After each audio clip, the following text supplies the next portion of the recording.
오늘 본문 말씀은 이스라엘이 약속의 땅 가나안을 눈앞에 둔 시점에서 하나님과 이스라엘이 맺은 언약의 말씀입니다. 지금까지 이스라엘 백성들은 지도자 모세만 따르면 되었습니다. 그런데 이제 이방인들이 살고 있는 가나안 땅에 들어가면 그들 스스로 이방인들의 관습과 우상 숭배와 맞서 싸워야 합니다. 왜냐하면 여러분들도 이제 잘 알고 계시듯이 모세는 이제 가나안 땅을 들어갈 수가 없습니다. 모세의 불순종으로 인해서 이제 가나안 땅에 들어가지 못해요. 그래서 모세는 그것을 더 잘 알고 있었기 때문에 자신이 함께하지 못하면 그 백성들을 누가 돌볼까? 물론 이제 후계자가 정해져 있긴 한데 걱정이 태산 같은 거죠. 그런 걱정과 근심과 그런 것을 가지고 이제 더욱더 어느 때보다 결혼하고 엄숙하게 하나님의 말씀을 선포합니다. 오늘 말씀은 이스라엘이 복과 저주를 받는 것이 그들의 선택에 따라서 임한다는 사실을 강조하고 있습니다. 생명과 복, 사망과 저주는 모두 하나님께로부터 오는데 무엇을 받게 될지는 자신의 선택에 달려있다는 거예요. 굉장히 놀랍죠. 본문 15절은 이 사실을 잘 보여주고 있습니다. 보라, 내가 오늘 생명과 복과 사망과 화를 내 앞에 두었나니. 우리 중에 어느 누구도 복과 저주를 하나님의 탓으로 돌린다든지 남의 탓으로 돌릴 수 없다는 거예요. 복과 저주는 오로지 자신이 선택한 결과입니다. 즉 전적으로 자신에게 책임이 있다는 것입니다. 예수님께서 익히 좁은 길과 넓은 문에 대해서 말씀을 하셨습니다. 좁은 길은 말 그대로 좁은 문은 그 좁은 길로 들어가는 그 문은 좁고 협착해요. 그래서 많은 사람들이 가려하지 않습니다. 하지만 반면에 넓은 문, 넓은 길은 넓고 이제 그러니까 사람들이 아무런 장애도 없으니까 그 길을 많이 가요. 그런데 잘 아시듯이 좁은 길로 가는 사람들이 생명의 길을 가는 것이고 넓은 길로 가는 사람들은 전부 다 멸망의 길로 가는 것입니다. 하나님께서 이것을 이미 구약에서도 우리에게 말씀하고 계세요. 하나님께서는 자신이 기뻐하신 뜻대로 모든 것을 이루어 가세요. 그런데 놀라운 것은 그 과정 가운데 사람의 선택을 사용하신다는 것입니다.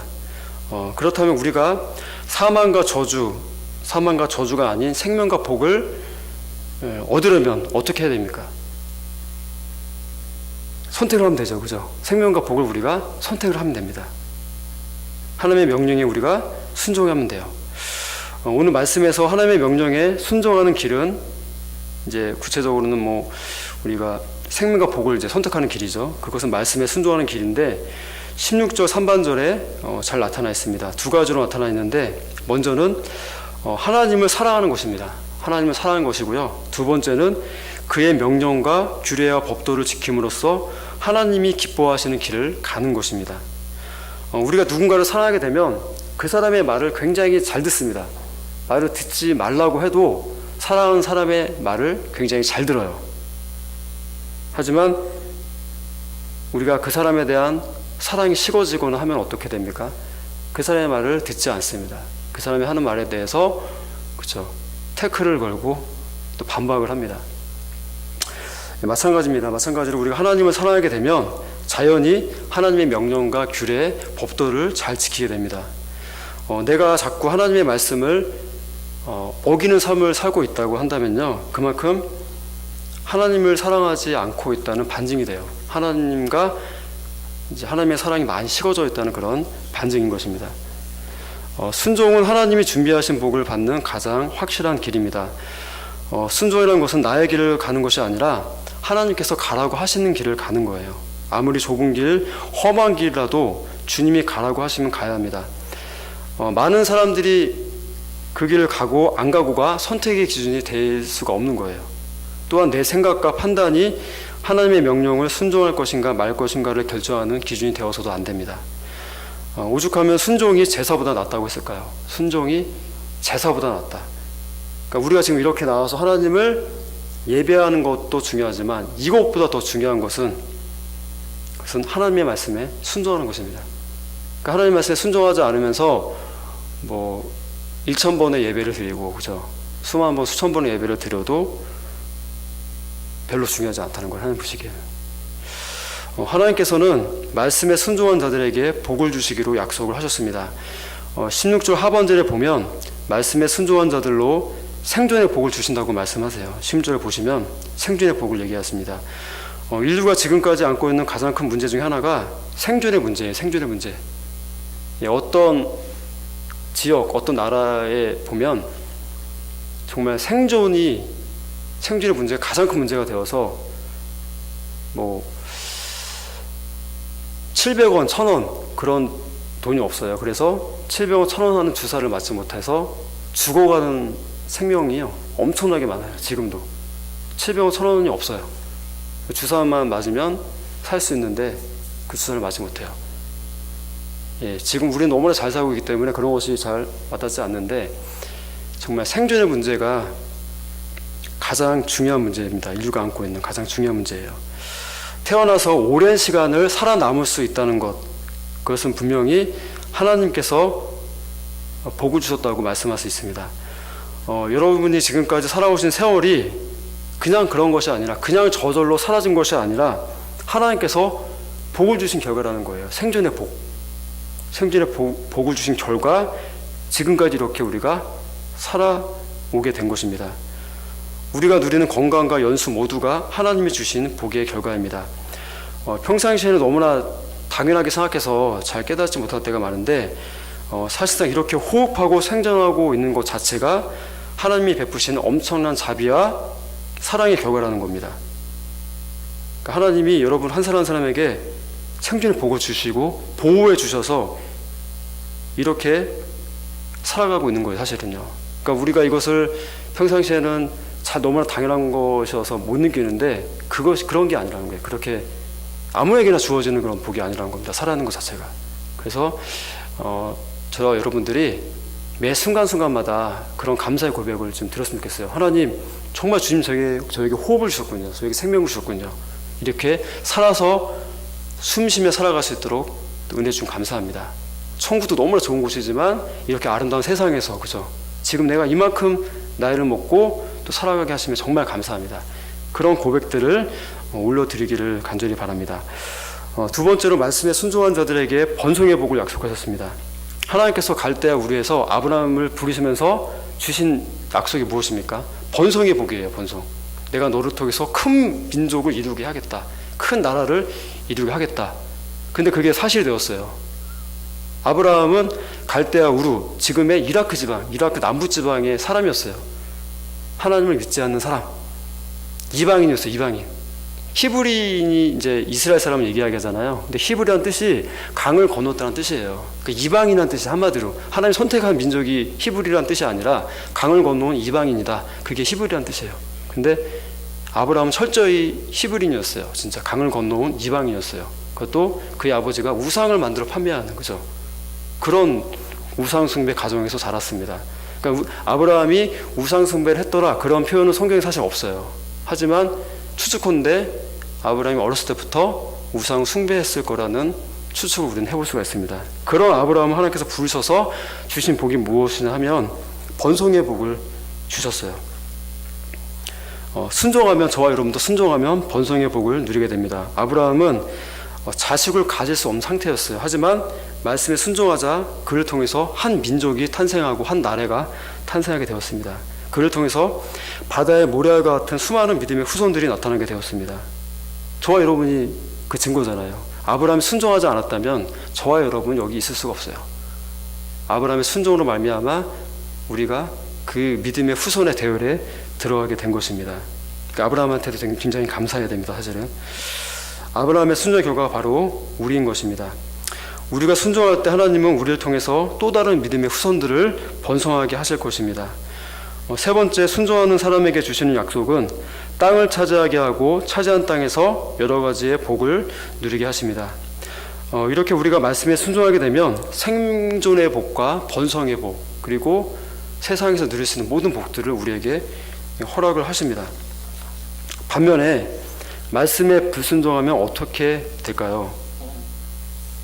망하게 됩니다. 망하게 돼요. 17절과 18절을 보면 하나님의 말씀을 듣지 않고 다른 신을 섬기면 반드시 망한다고 아주 단호하게 말씀하고 있습니다. 17절과 18절을 보겠습니다. 그러나 내가 만일 마음을 돌이켜 듣지 아니하고 유혹을 받아 다른 신들에게 절하고 그를 섬기면 내가 오늘 너희에게 선언하노니 너희가 반드시 망할 것이라. 너희가 요단을 건너가서 차지할 땅에서 너희의 날이 길지 못할 것이니라. 하나님께서 생사복, 생존과 번성과 여러 가지 모든 복들을 이스라엘에게 선택해서 누릴 수 있도록 허락을 하시는데요. 그 약속이 지속적으로 이루어지기 위해서는 또한 지속적인 순종이 요구된다는 사실입니다. 신앙생활에 있어서 눈 가리고 아웅하는 것은 통하지가 않아요. 세상에서는 그런 게 통할 수 있어요. 임시응변, 그죠? 임시응변, 임시방편, 그런 것들이 때때로 통합니다. 세상에서는. 근데 하나님 앞에서는 그런 게 절대로 통하지가 않아요. 물론 하나님을 처음 믿게 되는 그런 초신자에게는 어떠한 그런 일정 부분 통할 수도 있겠죠. 하지만 신앙생활을 계속해서 이어가고 있는 저와 여러분에게는 그런 보여주기식, 이벤트식, 그죠? 반짝하는 그 열심과 순종, 그런 것들이 통하지가 않는다는 거예요. 하나님께는 오직 진심만 통합니다. 진심만 통해요. 하나님은 진짜백이 믿음, 진짜백이 순종만 인정하십니다. 우리가 말씀에 순종하여 열심히 신앙생활하다가 그만 세상의 유혹을 받아서 세상의 신들, 돈과 명예, 권력, 기타 그런 세상의 신들에게 우리 마음이 팔려서 그들을 섬기게 되면 하나님께서 선언하신 건데 반드시 망할 것이라고 말씀하십니다. 그 성공가도가 오래가지 못할 것이라고 말씀하세요. 19절의 말씀을 보시면 15절의 말씀, 생사화복의 결과가 우리의 선택과 순종이 있음을 재차 강조하고 있습니다. 19절을 보겠습니다.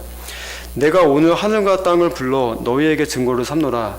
내가 생명과 사망과 복과 저주를 내 앞에 두었은즉 너와 내 자손이 잘 살기 위하여 생명을 택하고. 15절의 내용을 그대로 반복을 하고 있어요. 강조하고 있습니다. 여기서는 더 강조를 하는데 하늘과 땅을 불러서 내가 그들을 증거로 삼노니. 하늘과 땅 없어지나요? 예수님께서 오셔서 세상을 재창조하시기 전까지는 영원히 존재하는 게 바로 하늘과 땅이에요. 마지막 날 때까지 존재하는 게 지금의 하늘과 땅입니다. 그 하늘과 땅을 불러서 증거를 삼는다고 하세요. 그러니까 진짜라는 거죠. 그죠? 내가 생명과 사망과 복과 저주를 내 앞에 두었은즉 너와 내 자손이 살기 위하여 생명을 택하고. 사랑하는 성도 여러분, 하나님께서는 우리에게 생사화복을 선택하여 누릴 수 있도록 엄청난 권세를, 선택권을 허락하셨습니다. 여러분이라면 생사화복 중에 무엇을 선택하겠습니까? 말할 것도 없이 당연히 생사화복, 생과 복, 생명과 복을 선택을 해야겠죠. 그죠? 너무나 당연한 것이죠. 생명과 복을 어느 누구나 선택을 할 것입니다. 그러면 생명과 복을 선택할 수 있는 근거는 무엇입니까? 우리가 생명과 복을 원한다고 해서 그 버튼만 딱 누르면 생명과 복을 원합니다. 아멘. 그렇게 하면 그 생명과 복이 우리에게 우르르 우수수 쏟아집니까? 떨어집니까? 아니죠. 우리가 하나님이 주시는 생명과 복을 누리기 위해서는 먼저 말씀에 대한 순종이 필요합니다. 말씀에 대한 순종이 필요해요. 굉장히 쉬워 보이죠. 그죠? 순종하면 되겠네. 그런데 그렇게 순종이 쉽지가 않습니다. 그러면 순종은 어떻게 했을 때 가능하게 될까요? 그것은 앞서 말씀드렸지만 하나님을 사랑할 때 순종이 가능하게 돼요. 하나님을 사랑하지 않는 마음에서는요, 순종하려고 노력을 할 수 있는데 진짜 순종은 잘 되지 않아요. 내 마음은 순종하지 않는 거예요. 물론 그렇게 순종한 것도 귀하지만 하나님께 대한 순종은 정말 내 마음에서 우러나오는 순종이라고 이야기합니다. 참으로 하나님을 사랑하는 자는 하나님이 정말로 생사화복의 주관자이심을 믿습니다. 그것을 믿지 않으면 순종 안 하죠. 순종 잘 못하죠. 내 힘을 의지하니까. 절대로 내 능력, 내 힘, 내가 가진 물질을 의지하지 않습니다. 하나님을 사랑하는 사람은. 왜냐하면 그 모든 것의 근원이, 내가 지금 누리고 있는 이 모든 것들의 근원이 하나님이심을 알고 또 믿기 때문입니다. 그래서 그런 사람은 하나님의 말씀들을 가벼이 여기지 않습니다. 모든 범사에 정말로 하나님을 의지하게 돼요. 굉장히 위험한 사람들 중에 하나가 자기 하는 일이 잘 되는 거예요. 근데 하나님을 정말 전적으로 의지하지 않습니다. 나의 영업 능력, 나의 그런 물질들, 그런 것들 사용하고 인맥들 사용해서 사업이 잘 돼요. 그런 사람들은요, 진짜 하나님이 정말 도와주셔서 하나님이 이 모든 것들의 근원이 되셔서 내가 이렇게 잘 되어지는구나, 그런 생각을 잘 못해요. 굉장히 위험한 겁니다. 그런 분들은 정말 자신을 돌아보셔야 돼요. 내게 주신 이 모든 것들, 나의 이런 능력, 나의 물질, 인간관계, 나의 회사, 이 모든 것이 하나님이 내게 허락해 주신 것이구나, 그것을 인정해 드려야 됩니다. 그렇지 않으면요, 그런 성공은 오래가지 못해요. 정말로 하나님을 사랑하는 사람은 순종하게 되고요. 그래서 하나님이 그 사람에게 주시고자 하신 그런 약속의 말씀들이 그 사람의 삶에서 현실이 되어서 나타나요. 그런 사람들은 정말 신나서 신앙생활을 하죠. 약속의 말씀들이 남에게 약속한 말씀이 아니라 나에게 약속한 말씀이 되어지는 거예요. 자, 하나님의 말씀이 내 삶 속에서 이루어지는 것만큼 신나고 복된 삶은 없을 것입니다. 자, 그런데 그런 일이 나의 선택에 달려있다고 하니 이 또한 얼마나 놀랍고 또 가슴 벅차고 설레는 일인지 모르겠습니다. 사랑하는 성도 여러분, 생사화복의 길이 저와 여러분의 선택에 달려 있습니다. 하나님을 전심으로 사랑하여서 그의 말씀을 청종하고 순종하시기 바랍니다. 그래서 하나님께서 주시고자 하는 그런 약속하신 그 말씀들, 생명과 번성과 또 모든 축복의 말씀들이 우리에게 또한 현실로 누리게 되어지는 그런 행운의 주인공들이, 행운이라는 것은 세상 사람이 사용하는 언어잖아요, 그죠? 우리에게는 행운이 없는데 그런 그 자체가 가지고 있는 뉘앙스만 빌자면 정말로 하나님께서 약속하신 그런 생명과 번성과 축복의 그런 모든 말씀들이 우리에게 이루어지고 누려지는 그런 행운의 주인공들이 다 되시기를 예수님의 이름으로 축복합니다.